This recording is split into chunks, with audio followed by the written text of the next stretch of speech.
اللہ کے اولیاء کرام، صحابہ کرام، ان کا جینے کا انداز کیسا ہوتا تھا اور کیسی عبرت کی باتیں کیا کرتے تھے۔ واقعی موت جو ہے نا، کسی کو اس سے چھٹکارا ہے ہی نہیں۔ موت آئے گی، آ کر رہے گی، غریب ہو، امیر ہو، بادشاہ ہو، فقیر ہو، نیک ہو، گناہ گار ہو، تہجد گزار ہو یا نمازوں میں سستی کا شکار ہو، کوئی عہدے دار ہے یا بے روزگار ہے، غرض ہر ایک کو موت آنی ہے۔ موت سے ایک لمحہ بھی غافل نہیں ہونا چاہیے۔ موت کے شکنجے سے چھٹکارا نہیں پا سکتے۔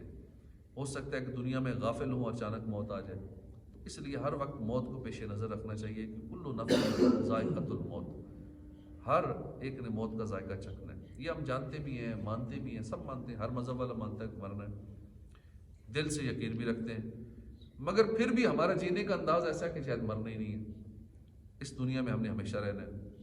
ہمیں اللہ کرے فکر آخرت نصیب ہو جائے، موت کی تیاری کرنے والے بن جائیں، کچھ نیکیاں کما لیں، جلد آخرت بنا لے، کوئی نہیں بھروسہ اے بھائی زندگی کا۔ سورہ انبیاء 17ویں پارے میں ارشاد ہوتا ہے، لوگوں کا حساب قریب ہے اور وہ غفلت میں منہ پھیرے۔ ہماری حالت اللہ پاک ارشاد فرما رہا ہے کہ ان کا حساب کتاب قریب ہے اور یہ غفلت میں منہ پھیرے ہوئے۔ سلطان العارفین شیخ سلطان باہو فرماتے ہیں، اے دنیا کے طلبگار، تو نے اللہ کی محبت، آخرت کی نعمتیں، جنت کی ہمیشہ رہنے والی خوشیوں بھری پرسکون زندگی کے بدلے دنیا کی عارضی فانی عیش و عشرت کو اپنا لیا۔ کتنی یہ بیوقوفی کی بات ہے کہ ہمیشہ کی نعمتیں چھوڑ کے اس دنیا کی عارضی لذتوں میں، عارضی نعمتوں میں کھو گئے ہو۔ تجھے یہ مشورہ اور تسلی کس نے دی ہے؟ تو نے ایسا نقصان کا سودا کیا؟ تیری یہ دنیاوی زندگی کیا ہے؟ یہ تو ایسے گزر جائے گی جیسے پانی میں پتاسا جو پہلے دور میں وائٹ کلر کے وہ یا رنگ برنگے ہوتے تھے، پتاسے تقسیم کرتے تھے، مٹھائی کے طور پہ چلتے تھے پتاسے، آج کل تو نظر نہیں آتے۔ تو پتاسا پانی میں ڈالے نا وہ گھل جاتا تھا، پہلے دور میں مٹھائی کو کرتے تھے۔ تو تیری زندگی تو پانی میں پتاسے کی طرح ہے جو گھل جاتی ہے، گھل رہی ہے، دن بدن تیری زندگی گھل رہی ہے۔ پھر تجھے تنگ و تاریک قبر میں لٹا دیا جائے جہاں تو کروٹ بھی نہیں بدل سکے گا۔ پھر مالک حقیقی یعنی اللہ پاک تجھ سے ایسا حساب طلب کرے گا جس میں معمولی سی بھی کمی بیشی نہیں ہوگی، اتنا باریکی سے حساب ہوگا۔ تجھے زندگی کے ایک ایک لمحے کا حساب دینا پڑے گا۔ غور فرمائی، کیسی بے بسی کا وہ دن ہوگا، کیسی بے کسی ہوگی، ہم کتنے لاچار ہوں گے جب ملک الموت علیہ السلام تشریف لائیں گے، سانس اٹکے گی، آخری ہچکی لیں گے اور روح جسم سے جدا ہو جائے گی۔ اس دن نہ کسی بادشاہ کی بادشاہی اسے بچا سکے گی، نہ کسی غریب کی غربت پر ترس کھایا جائے گا، نہ کسی کا زور چل سکے گا، نہ کسی کمزور کی کمزوری کا عذر مانا جائے گا۔ جب فرشتہ موت کا چھا جائے گا پھر بچا کوئی نہ تجھ کو پائے گا۔ دنیا میں رہ جائے گا یہ دبدبا، زور تیرا خاک میں مل جائے گا، تیری طاقت، تیرا فن، عہدہ تیرا کچھ نہ کام آئے گا، سرمایہ تیرا۔ قبر روزانہ یہ کرتی ہے پکار، مجھ میں ہیں کیڑے مکوڑے بے شمار۔ یاد رکھ میں ہوں اندھیری کوٹڑی، تجھ کو ہوگی مجھ میں سن وحشت بھری۔ میرے اندر تو اکیلا آئے گا، ہاں مگر اعمال لیتا آئے گا۔ کر لے توبہ رب کی رحمت ہے بڑی، قبر میں ورنہ سزا ہوگی کڑی۔ قبر ہمیں روز یاد کرتی ہے، ہم قبر کو نہیں یاد رکھتے۔ اللہ ہمیں زندگی بھر قبر و آخرت کی تیاری میں مصروف رہنے کی توفیق عطا فرمائے۔ حسن بصری رحمۃ اللہ علیہ بہت خوف خدا والے تھے، ہمیشہ غم کا غلبہ رہتا تھا، خوف خدا کے سبب عموماً روتے رہتے تھے۔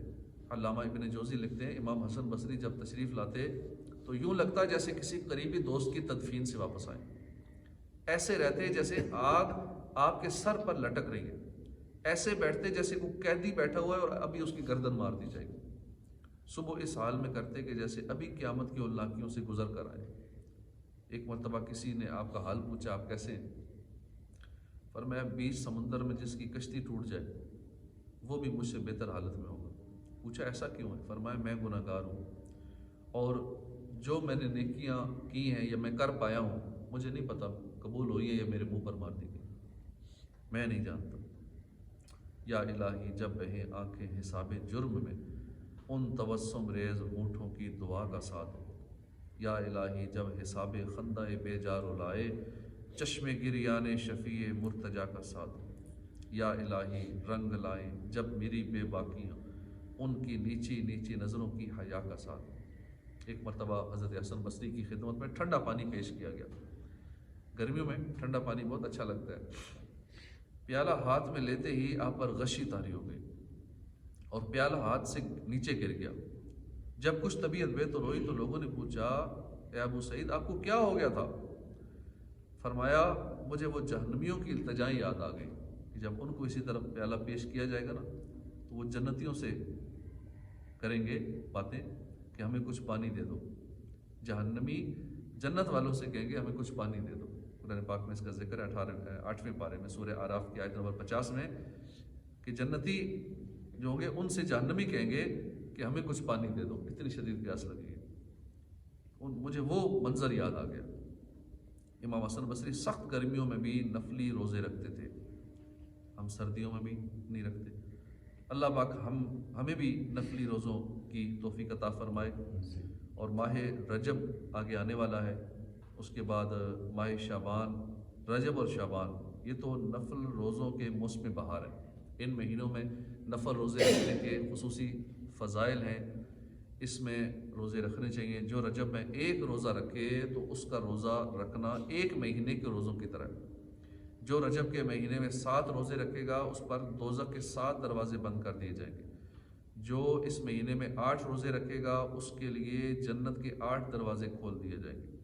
جو اس مہینے میں 10 روزے رکھے گا تو اس کی برائیاں نیکیوں میں بدل دی جائیں گی۔ یہ رجب کے مہینے کے روزوں کتنے فضائل ہیں۔ رجب کا مہینہ قریب آ رہا ہے تو رجب کے روزوں کی ذرا پریکٹس کرنے کے لیے ابھی سے اکا دکا روزے رکھنے شروع کر دیے جائیں تاکہ ذہن بن جائے کہ باقی روزے سے کچھ نہیں ہوتا، دن پھر بھی اچھا ہی گزر جاتا ہے۔ تو ایک دن چھوڑ کے 2-4 دن چھوڑ کے ایک روزہ رکھ لینا چاہیے اس نیت سے کہ میں رجب کے روزوں کی تیاری کر رہا ہوں۔ پھر رجب میں جب روزے رکھیں گے تو شعبان کے روزے اور آسان ہو جائیں گے، اور جب ان 2 مہینوں میں روزے رکھ لیں گے تو پھر رمضان میں تو انجوائے کریں گے۔ اس میں تو فصل کاٹنے کا مہینہ ہے لیکن اس ٹائم لوگ بیج بو رہے ہوتے ہیں۔ یہ رمضان میں روزے رکھ رہے ہوتے ہیں، عبادت کی کوشش کر رہے ہوتے ہیں، تلاوت شروع کرتے ہیں، ذکر و اذکار شروع کرتے ہیں۔ وہ شروع کا نہیں، وہ تو فصل کاٹنے کا مہینہ ہے، شروع تو پہلے سے کرنا چاہیے۔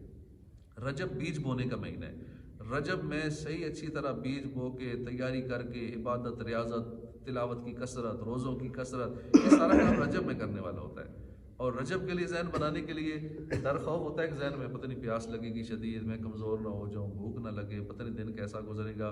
تو یہ جھجک اتارنے کے لیے پہلے سے اکا دکا رکھ لینے چاہیے تاکہ ہماری یہ ہیزیٹیشن ختم ہو جائے اور رجب میں خوب عبادت کر سکیں تاکہ رمضان میں ہم خوب پھر اس کا فصل کاٹ سکیں، رحمت کی فصل، اور ہمیں صحیح روحانیت نصیب ہو رمضان کی۔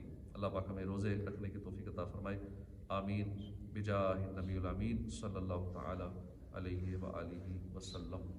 فرض علوم میں سے ہم